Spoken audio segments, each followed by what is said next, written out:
لکه څنګه چې جګړې او تاوتریخوالی ورځ په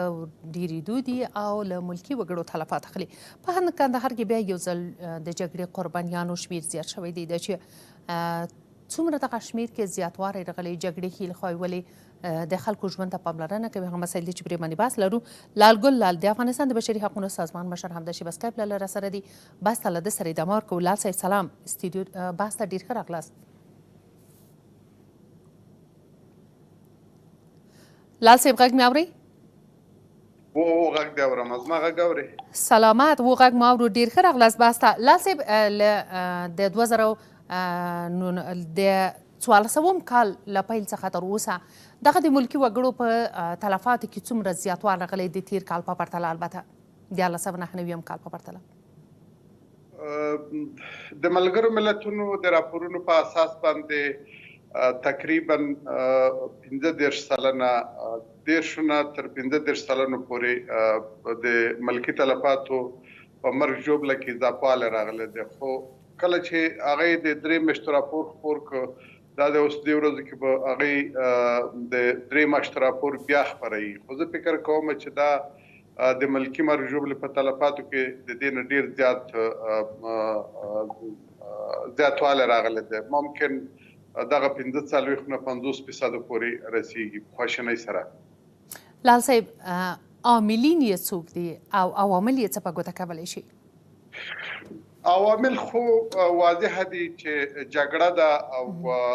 جنگ مدیریت شوی نه دی. نړیوال قوانینو ته، اسلامي قوانینو ته درناوی پکې نه کیږي. ملي قوانین یا هغه دودونه چې موږ په ټولنه کې لرو هغې ته هم درناوی نه کیږي. نو دا یو لامل دی. او دویم لامل خو کوم خلک چې دغسې جرمونو مرتکب کیږي چې هغې سره ملکي مرګ ژوبله رامنځته کوي، د هغې د عاملینو نه اصلا پوښتنه نه کیږي. تر اوسه پورې موږ نه دي لیدلي چې د کومې پیښې عامل چې هغه دغسې ملکي تلفات رامنځته کړي وي نیول شوی وي، هغې د عمل په سزا باندې رسېدلي وي. نو په دې خاطر باندې دغه ټول لاملونه دي چې ملکي مرګ ژوبله ورځ تر بلې پورته کیږي. یعنې دا چې نه نیول کیږي، له مجازاتو معافیت څومره نور هم دغه وضعیت ته زمینه برابروي، څومره هم دغه شمېر کې ډېروالی راتللی شي؟ طبیعي ده چې هم جګړه او هم د قانون نه تېښته او معافیت دا ټول هغه څه دي چې د ملکي تلفاتو کچه چې ده هغه لوړه کړې ده. او د کرښې د جنګیالیان چې کوم دي هغې همدې ته په کتو باندې د ملکي خلکو د ژوند په خوندیتوب کې یا د ملکي مرګ ژوبلې په مخنیوي کې هېڅ احتیاط نه کار نه اخلي. نو په دې وجه باندې ورځ تر بلې دغه وضعیت د خرابېدو لور ته ځي. که چېرته د معافیت کلتور نه وی او د قانون نه تېښته نه وی، د هر چا نه د خپل عمل پوښتنه کېدلی او ټولې خواوې د جنګ، که هغه طالبان دي او که هغه حکومت دی، د خپلو غړو نه چې د خپلو جنګیالیانو نه چې هغه د دغسې مرګونو مرتکب کیږي، د دغسې جرمونو مرتکب کیږي، د هغې نه پوښتنه کولی. نو موږ په دې باندې مطمئن یو چې دا د ملکي مرګ ژوبله ښکته تلله. خو اوس د نورې لارې چې کوم دي هغه نړیوال بنسټونه دي یا نړیوال قوانین دي. او نړیوال قوانین دلته په افغانستان کې تر پښو لاندې شوي دي. د هغې لپاره هم خپل بنسټونه دي چې هغه د جرمونو نړیواله محکمه ده. اوس هم داسې یو تعهد شتون لري او داسې د زمینه سازي روانه ده چې د جرمونو نړیواله محکمه په افغانستان کې مداخله وکړي تر څو پورې د دغه جرمونو عاملین مشخص ونیسي او د قانون منګولو ته وسپاري او د خپل عمل سزا وګوري. څومره به شفاف عمل وکړي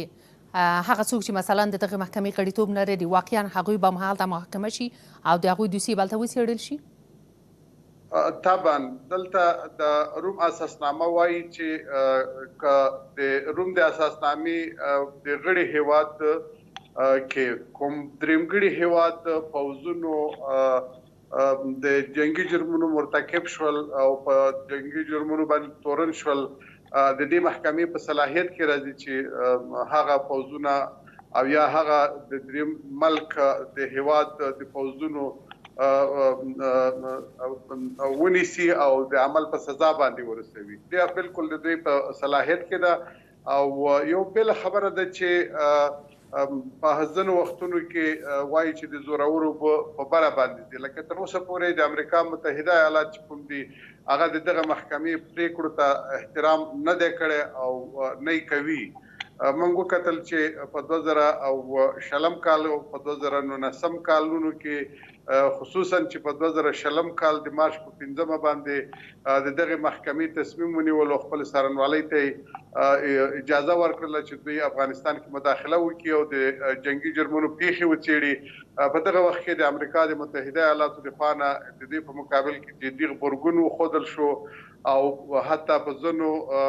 د دې محکمې او د څارنوالۍ په غړو باندې دوی یو لړ بندیزونه هم ولګول. خو بیا خوشبختانه چې امریکا کې سیاسي تحولات رامنځته شول او څو ورځې وړاندې د بایدن ادارې دغه قیودات او بندیزونه پورته کړه. هممهال د دې سره د افغانستان د حکومت یو پلاوی د بهرنۍ چارو د وزیر په سرپرستۍ کې لاهې ته لاړلو او د جرمونو د نړیوالې محکمې د څارنوالۍ سره مسلسل 2 ورځې 3 ورځې ناستې درلودلې او دوی په افغانستان کې دغه څارنوالۍ ته د مداخلې لپاره د زمینه سازۍ ژمنې هم وکړلې. نو موږ به وګورو چې څومره دغه ژمنې سرته رسیږي یا دغه څارنوالۍ او د جرمونو نړیوالې محکمې هغه تصمیمونه او کړنې او فیصلې چې دي هغه دلته څونه حده پورې پلي کېږي. خو په خواشینۍ سره دغه جنګي جرمونه باید اصلا د چا لخوا وڅېړل شي. آیا دلته موږ هم په کوردنانو محاکم لرو او که نه لایحه نړیواله محکمه یې باید وڅېړي؟ دا ډېره اساسي پوښتنه ده ستاسو. هغه دا ده چې پخوا موږ په جرمي قوانینو کې د جنګي جرمونو لپاره قوانین نه درلوده. خو ولې اوس خوشبختانه چې تقریبا 3-4 کاله کېږي چې موږ په جزایي قوانینو کې د جنګي جرمونو د مجرمانو د محاکمې لپاره هم قوانین لرو. خو په خواشینۍ سره چې دغه محکمه د جرمونو نړیواله محکمه چې دا په کوم وختونو کې په یو غړي هیواد کې مداخله کوي او هلته د جنګي جرمونو پیښې څېړي، کله چې په هغې هیواد کې د حکومت کې سیاسي اراده شتون ونه لري یا عدلي او قضایي ارګانونه د دې توانمندي ونه لري چې هغې دغه مجرمان ونیسي او محاکمه یې کړي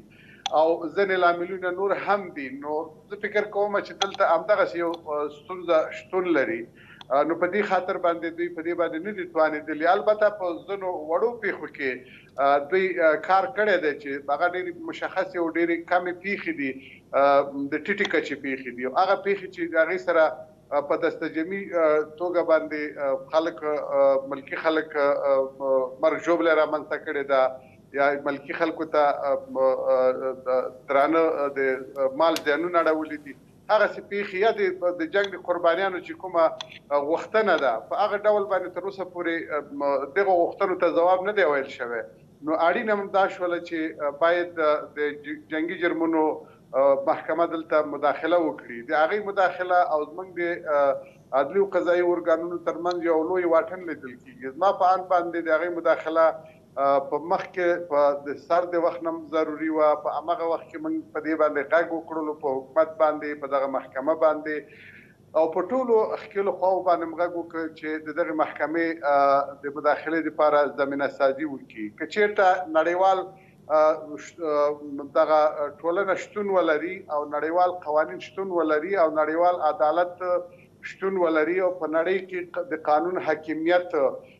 تضمین کول غواړي،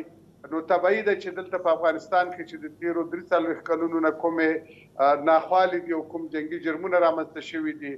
حتمي او ضروري ده چې باید نړیوال د دې د عاملانو لپاره او د جنګ د قربانیانو ته د عدالت د رسولو لپاره دوی باید لاس په کار شي تر څو پورې د جنګ قربانیانو غوښتنو ته هم ځواب ووایي او په نړۍ کې د عدالت که چیرې هغوی مداخله وکړي په کافي اندازه شواهد او اسناد به دوی البته په ټیټه کچه نه په لوړه کچه دوی ورته ورکړي، دوی همکاري هم له دوی سره له نړیوال سره اړینه ده. البته بالکل په دغه لیدنه کې چې دغه پلاوی چې لاهې ته تللی و، د جرمونو نړیوالې محکمې سره لیدنې کتنې کولې. په دغه وخت کې د بهرنیو چارو د وزیر د خوا یا د دغه پلاوي د خوا 180 قضیې هم دغه محکمې ته سپارل شوي دي. البته موږ په دې باندې بحث نه کوو چې دغه قضیې کوم ډول دي او کومه بڼه لري. دا په هغه وخت کې معلوم شي چې کله محکمه یا څارنوالي دغه قضیې د بررسۍ لاندې ونیسي او د دې په اړوند باندې اعلان وکړي چې دا کومې قضیې دي، چا یو طرفه قضیې دي او که نه دو طرفه او همجانبه قضیې دي. دا به وروسته څرګنده شي. زما په اند باندې ډیره ضروري ده چې د دغه محکمې سره د افغانستان حکومت که مخکې همکاري کړې وي او مخکې زمینه سازي ورته کړې وي، زه فکر نه کوم چې دغه نننی بحران یا د نننۍ جګړه یا نننی د کوم ملکي تلفاتو شاهدان یو، نن به دغه په دغه کچه باندې نه و. او زه فکر کوم چې دا په د جګړې په کموالي کې یو لوی مثبت تاثیر غورځولی و. ځکه تر دا جنګونه په افغانستان کې دونه بېهوده او دونه بې بندوباره شوي دي چې هیڅ څوک د جنګ اصول نه مراعات کوي، په جنګونو کې اسلامي اصول نه مراعات کوي. همدغه لامل دی چې موږ د جګړو نه خلاصېږو نه، همدغه لامل دی چې موږ هره ورځ یعنې لاسې ولې دوی جګړه ییز قوانین نه مراعاتوي او کومه برخه په دغه جګړو کې یا دغه قربانیانو کې کومه برخه ډیره زیانمنه ده؟ ګوره زیانمن خو په ټوله کې ولسي خلک دي چې د جنګ د ښکېلو خواو د موخو دپاره دوی په لوړه کچه باندې بیه ورکوي او په هغه خواوې چې هغوی جنګیالي اصلا د کرښې جنګیالي چې هغوی د دغه نړیوال قوانینو اسلامي قوانینو نه ډېرې معلومات نه لري او په خپله باندې د دوی قمندانان د هر لوري چې وي هغوی هم معلومات نه لري. دویم لامل دا دی چې دلته نه یوازې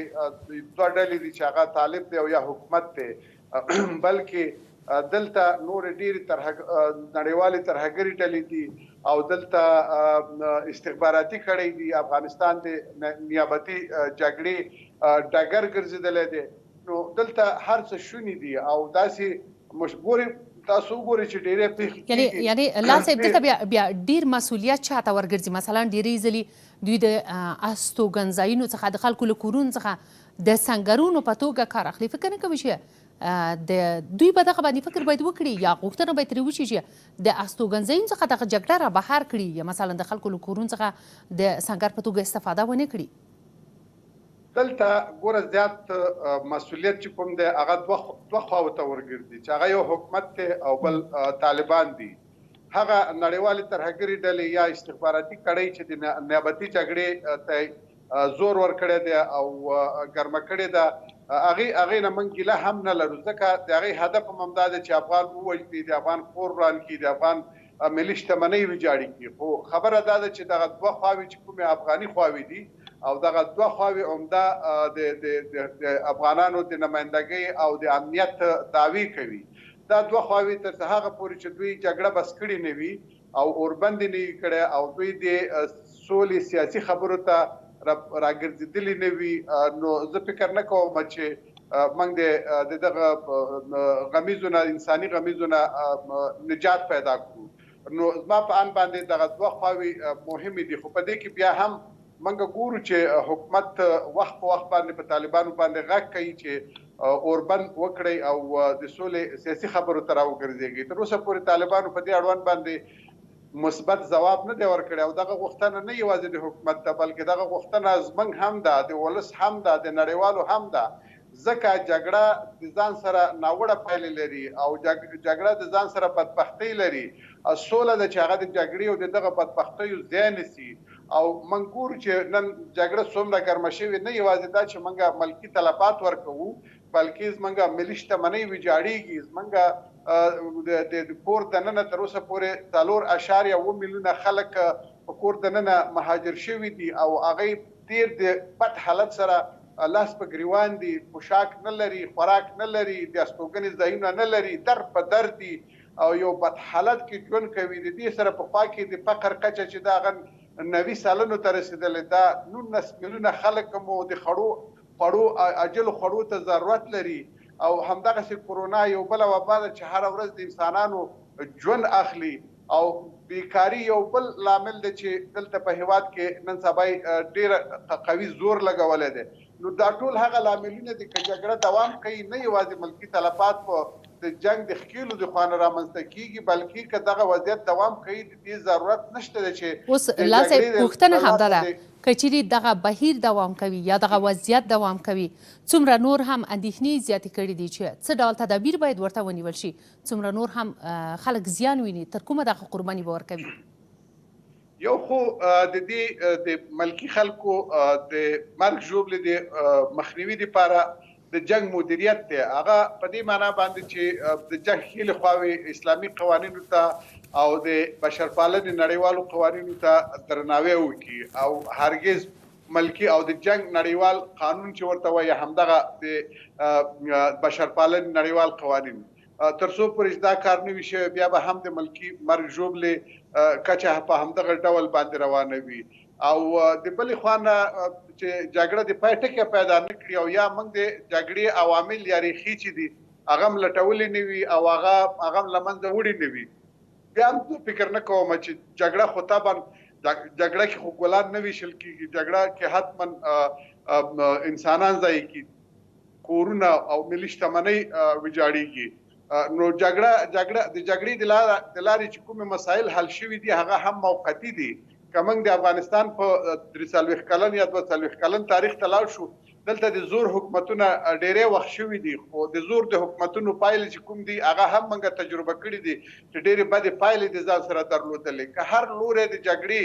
کاغه حکومت ته او کاغه طالبان دي د دې کوشش کوي چې د زور د لارې قدرت ته ځان ورسوي او دوی به د زور د لارې په قدرت کې څه وخت پورې پاتې شي. خو زه فکر نه کوم چې دا د دوی تلپاتې کېدل وي بیا به هم د دوی په مقابل کې مزاحمتونه شتون ولري بیا به هم دوی د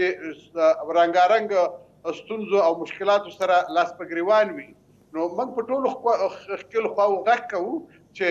جګړه هرگز د حل لاره نه ده که څوک په قدرت ته ومرسېږي هم په پښمانه وي او که په دغه زور د لارې دوی شکست خوري هم په پښمانه وي. اوس مو دلته بشري حقونو څومره خپل رسالت ادا کړی دی قربانیانو کورنۍ سره یې څومره د مرستې بهیر د دوام غوښتنه کړې ده هغه څوک چې په دغه جګړو کې بې ځایه شوي دي یا د کورنۍ وګړي له لاسه ورکړي دي دوی مرستو ته سخته اړتیا لري. ګورئ تاسو د بشر د حقونو نهادونه چې کوم دي هغه بشري مرستې نه کوي بلکې د بشري حقونو لپاره کار کوي او د بشري مرستندویه ادارې نورې دي چې هغه د ملګرو ملتونو ادارې دي نړیوال بنسټونه دي ملي مؤسسات دي په ډیرې ځایونو کې دغه مؤسسات څومره همغږي له دوی سره لري له دوی سره مو څومره دغه مسایل شریک کړي چې باید له دوی سره مرسته وشي. عرض کوم دغه نهادونه چې کوم دي موږ وکتل چې د هلمند خلک وروستیو جګړو کې بې ځایه شول باوجود د دې نه چې زه دا ویلی شم په هلمند کې موږ د جګړې قربانیانو ته په هره ورځ 500 یا 600 کسانو ته اروژامات تیارولو د اختر تر ورځې پورې د اختر تر ډوډۍ پورې موږ د هغې سره تقریبا 5000 یا 6000 کسانو سره د دوی ته خواړه رسولي دي. دا زموږ مسؤلیت نه و چون د ځینو دوستانو چې په بهر کې اوسېدل خصوصا جرمني کې د هغې د لارې چې کومې مالي مرستې کېدلې د هغې په مرستو په اساس باندې دغه مرستې موږ سره کړي دي. خو هغه نهادونه چې هغه بشري مرستې رسوي دغسې بیړنیو حالاتو کې هغې ته د جنګ د وجې نه زمینه سازي نه ده شوې نو ځکه دغه خلک چې په نږدې کې بې ځایه شوي دي او د بد وضعیت سره مخ دي هغې ته تر اوسه پورې مرسته نه رسېږي. د بلې خوا نه حکومت یو د ملي درستخان په نوم باندې یو پروسه لري د هلمند په او د کندهار په ولایتونو کې او په ځینې نورو ولایتونو کې دې ته مخالفین اجازه نه ورکوي چې دغه د ملي درستخان پروسه چې تقریبا د خلکو یو بیړنی ضرورت راپکوي او دوی هغه مشکل حل کوي هغې ته مخالفین اجازه نه ورکوي چې حکومت دغه مرستې په لرې پرتو ولسوالیو کې یا په کلو کې تقسیم کړي. موږ په مخالفینو باندې غږ کوو چې دا بشري مرستې دي او دوی تعهد سپارلی دی چې د بشري مرستو او د انکشافي کارونو په مقابل کې به دوی خنډ نه جوړوي او بلکې په دې کې به دوی مرسته کوي. هغه ژمنه یا هغه تعهد چې کړی هغه باید دوی سرته ورسوي او نه باید ملکی خلک چې هغه مرستو ته ضرورت لري هغه د دوی د مخو یا د دوی د هر مقصد لپاره چې دوی دا کار کوي نه باید دوی خپل قرباني وګرځوي. نو په دې خاطر چې دا بشري مرستې دي د دې سره کوم نظامی یا کوم بل استخباراتي اړخ نه لري، نو دوی د په خلاص مټ باندې هغه ادارو ته چې هغه د ملکی خلکو ته بشري مرستې رسوي هغه ته اجازه ورکړي. بل په سړکونو کې د ماینونو شتون دی، هوایي بمباردونه دي یا لارې بندیدل دي یا د لارو ویجاړول دي، دا هم دغه بشري مرستو په مقابل کې یو خنډ ګرځېدلی دی. موږ وکتل چې په بادغیس او په غور کې هلته خلک چې مهاجر شوي دي د لوږې د لاسه خپل ژوند د لاسه ورکړی دی. په هرات کې موږ وکتل چې هلته خلک مهاجر شوي دي، هلته خلکو خپلې ګوردي خرڅې کړي دي. تاسو په رسنیو کې تاسو د رسنیو د نورو رسنیو نه تاسو به لیدلي چې هغې خپلې ګوردي خرڅې کړي او هغه د دې لامل شي چې د نورو د کورنۍ غړي چې 15 غړي نور چې د هغې ژوند تر څه وخته پورې په هغې باندې خوندي کړي. نو دا د هېواد وضعیت دی او په داسې هېواد په داسې وضعیت کې چې خلک وګړي د دغسې یو بد وضعیت سره لاس په ګریوان دي او هلته جګړه کول او جګړې ته زور ورکول، زه فکر کوم چې دا به تاریخ هیڅکله هیر نه کړي. دا درسته ده چې هر څوک د خپل زور باندې غاوره وي. خلکیان پرچمیان هم ولیدل چې هغه ډېر ظالمانه حکومتونه و. د داود حکومت موږ ولیدلو چې هغه ډېر مقتدره حکومت و، باوجود چې د ولس حمایت کلک ورسره و.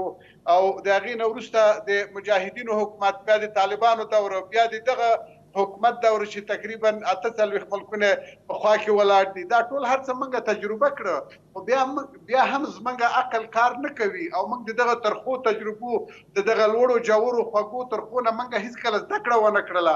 اصلا دا جګړه زموږ نه ده، جګړه په موږ باندې همیشه تپل کیږي او تپل شوې ده. باید طالبان دا درک کړي که دغه موقتي ځینو ځایونو کې د دوی پرمختګ او یا هم په زور باندې د قدرت ته رسېدل ګوري چې ټوله نړۍ په غږ پورته کوي، بیا به هم که چېرته دغسې د زور د لارې کوم حکومت رامنځته کېږي هغه به یو جزیره وي. فکر نه کوم چې د نړۍ چې نن افغانستان او افغانان کومې اړیکې لري، کوم تګ راتګ لري، کوم د دوی په اقتصاد یا د ملک په بیا رغونه کې کوم تاثیر شوی دی، نو دا زه فکر نه کوم چې بیا به په هغه وخت کې په هغه شکل حکومتونو کې دغه شی شتون ولري. ښه به دا وي چې نن دوه جهتونه مهم د خبرو اړخونه دي چې هغه طالبان او حکومت دی، باید دغه جهتونه اصلي خبرو ته راوګرځېږي. که جګړه زور اخلي نور د قدرت جزیرې به رامنځته کېږي، نور جنگي ډلې ټپلې به رامنځته کېږي چې دا به هم د طالبانو دپاره مشکله وي، بیا هم به د حکومت دپاره مشکله وي، بیا به هم موږ خدای مکه د نوې لسیزې طرف ته سر ښکاره کوو. نه باید چې هغې ته موږ ځو، د هغې نه مخکې باید په دې باندې فکر وکړو چې موږ هغې نوې لسیزې وضعیت ته لاړ نه شو او د هغې نه مخکې موږ خپل منځ کې چې په څو رشتو باندې موږ سره تړل شوي چې هغه د انسانیت رشته ده، هغه د اسلامیت رشته ده، هغه د افغانیت رشته ده، باید د دغه درې واړو رشتو نه موږ کار واخلو. د افغانستان خلک 99% مسلمانان دي، دلته داسې څوک هم شتون نه لري چې هغې سره د جګړې مجوز پیدا شي یا د جګړې جواز هغې ته ورکړل شي په یو بل باندې. نو دغسې تاسو ګورئ چې پرون په مکه معظمه کې هلته د دیني علماو د پاکستان او د افغانستان په دې اړوند باندې ګورئ غونډې وکړلې او هغې هم دغه پروسه تایید نه کړله چې دلته د جګړه روا وي. همدغسې اسلامي کنفرانس هغه خو تل دغه جګړه ناروا بولي، وایي چې شرعي جواز نه لري، خو داسې لیدل کېږي چې طالبان له دغه جګړې ډېر لذت ولي. ګوره دلته داسې دی چې یوازې طالبان نه دي، د طالبانو په څنګ کې نور استخباراتي کړۍ دي، شومې مخې لري د منطقي هیوادونه، همسایه هیوادونه، او هغې نه یوازې دا چې افغانانو په مقابل کې شوم عزایم لري او د جګړو د لارې دوی غواړي چې خپل اهدافو ته، نظامي او سیاسي او اقتصادي اهدافو ته ورسېږي، بلکې هغې د دې په خوا کې غواړي چې په افغانستان کې داسې حکومتونه وشيږي چې یا د دوی د تاثیر لاندې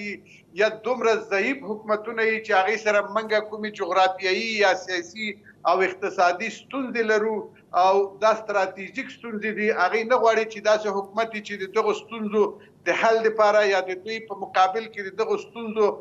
د نه حل کېدو په وخت کې دوی ښې ګټې لاسته راوړي. هغې غواړي چې د دغسې موخو یا د دغسې تمریناتو یا د دغسې جګړه ییز حالت نه هغې خپلې موخې راوړي او داسې حکومت پیدا نشي چې د دوی په مقابل کې سر پورته کړي یا د دوی په مقابل کې هغه ملي ګټې چې د افغانانو دي هغه د خوندي شي. هغې غواړي چې ټولې ګټې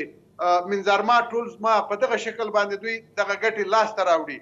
دا ګوري چې دا په ځینو پر قدرتونه هم په دغه باندې اخته دي د منطقي بل د امریکا حضور دلته او یا د ناټو او یا د دوی متحدینو یا هغه د دوی مخالف سم چې هغه روسیا چین او پاکستان او ایران په منطقه کې نور هیوادونه دي چې هغه د امریکا په مخالفت کې راپورته شوي دي. دا ټول هغه څه دي چې دوی یوازې افغانستان کې د منفي رقابت لپاره خپل د افغانستان د دې ډګر جوړ کړی دی. افغانان هغه خلک دي چې خو اوس یوه پوښتنه اوس دا ده چې له دغې روانې ناامنۍ یا له دغې روانې جګړې څخه آسیب شناسي وجود لري چې ګویا دغه چاته زیان رسوي؟ ګوره دا باید موږ جنوساید تاسو خبره مې صحیح وانه اورېده ستاسو د جنوساید نه مطلب وکړ انسان وژنې نه. بلې ګوره په افغانستان کې موږ تر اوسه پورې جنوساید نشو تعریف کولی. جنوساید په دې معنا باندې یا انسان وژنه په دې معنا باندې چې د وخت حاکم حکومت هغه په یو مشخص مذهب یو مشخص قوم یا یو مشخصه جغرافیه کې هغې انسان وژنه وکړي هلته خلک ووژني هغې ته موږ جنوساید وایو. یا د بهر نه کوم هیواد په یو بل هیواد کې مداخله وکړي جنگي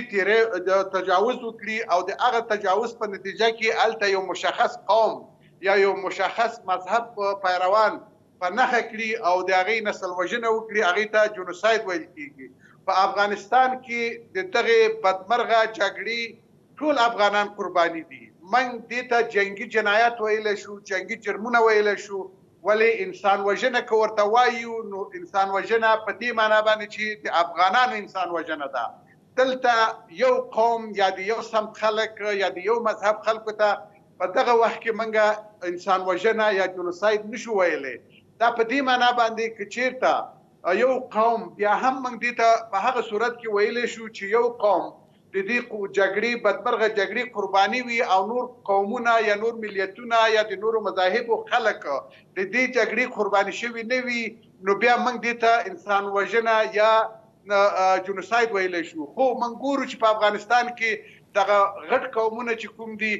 پښتون دی تاجک دی ازبک دی هزاره دی ترکمن دی پشهیي بلوچی دی دغه ټول د دې جګړې نورستانه او دا ټول د دغې جګړې قربانیان دي. موږ باید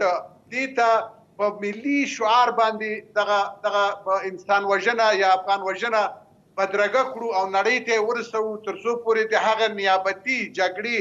یا د هغه هیوادونو چې دلته د استخباراتي کړیو یا مستقیم یا په غیر مستقیم د افغانانو وژنه کوي د افغان وژنې په اړه باندې باید ملګري ملتونه د افغانانو جنوساید یا د افغانانو انسان وژنه په رسمیت باندې وپېژني. ولې دې ته هرګز موږ دا نشو ویلی چې دلته په افغانستان کې یو قوم نسل وژنه شوې ده او د بل قوم نه ده شوې. نو دې ته زه هم نه راځم چې کوم قوم ډېر وژل شوی په دې 100 کلونو کې خصوصا او کوم قوم لږ وژل شوی دا روښانه ده. خو چېرته ملګري ملتونه په دې اړوند باندې جنوساید په افغانستان کې تعریف کوي نو ضروري ده چې دوی به یو هیئت ټاکي د څېړنو دپاره وګوري چې په افغانستان کې کوم قومونه په کومه کچه په کومه اندازه باندې د انسان وژنې نسل وژنې متحمل شوي دي. خو دا زما په ان باندې دلته ځینې کړۍ بهرنۍ کړۍ دي چې هغه د افغانانو د بې اتفاقۍ دپاره د افغانانو ترمنځ د فاصلې دپاره داسې تبلیغات په لاره اچولي. زه په ټولو باندې دغه کړۍ څوک کېدلی شي ولې نه افشا کېږي؟ تل له دغو کړیو څخه یادونه کېږي خو افشا کېږي نه. ګوره دا کړۍ هر چاته واضحه دي نو ځکه ښکاره کولو ته اصلا ضرورت هم نشته. خو زه چې په نن سبا کې چې د هزاره ورونو چې دا زمنګ د وجود غړي دي، زمنګ خواږه وطنداران دي، موږ د دوی په غم د دوی غم چې ارزه کې دوی ته غم پیښ شوی دی د ټولو نه مخکې ما ور باندې غم راځي ښکاره کړې ده او دا دغه د دوی پر وړاندې عمل مې غندلې محکوم کړی مې دی عملا د دوی په خوا کې زه ولاړ یم. نو دوی باید دغه ځینې خلک چې نن د هزاره په نوم باندې د نسل وژنې شعار پورته کوي دا په دې معنا باندې چې هزاره ورونه د نورو افغانانو ترمنځ ځان د انزوا حالت ته ځان بیایي او په داسې شکل باندې که چیرته هزاره ورونه او نور پښتانه، تاجک، ازبک، ترکمن ټول په یو غږ باندې سره راټول شي، یو ملي شعار چې هغه افغان وژنه ده او دلته چې هر څوک په دغه جغرافیه کې اوسېږي که دا د هر قوم خیل پورې مربوط خو افغان دی، موږ باید دې ته د افغان وژنې که جنسیات موږ د جنوساید یا د نسل وژنې غږ پورته کوو نو باید موږ دغه نسل وژنه د افغان نسل وژنه یاد کړو، دغه یو ملي شعار دې ته باید ورکړو تر څو دغه نسل وژنه پای ته ورسیږي. ډیره مننه لال صاحب، له تاسو څخه سلامات اوسئ.